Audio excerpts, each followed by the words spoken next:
দিলীপ বলছি। তো দেখুন, আজ আপনাদের একটা আঙুর গাছ দেখাবো, যেটা হচ্ছে কী করে চিনবেন আপনারা আঙুর গাছ মিষ্টি জাতের আঙুর। তো দেখতে থাকুন। আঙুর গাছ কিনে অনেকে ঠকেছেন, আমিও ঠকেছি। তো ঠকতে ঠকতে এই অবস্থায় পৌঁছে গেছি। তো দেখুন, এই যে আঙুর গাছটা দেখুন, এটা হচ্ছে একটা ব্ল্যাক মিষ্টি আঙুর।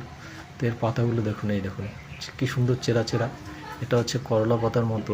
তো যে কোনো মিষ্টি জাতের আঙুর প্রায় এরকমই হয় পাতাগুলো। তো এটা দেখেই কিনবেন, এবং এরকম লাল হয়, যদি ব্ল্যাক এবং লাল আঙুর হয় তাহলে পাতাগুলো এরকম লাল হবে।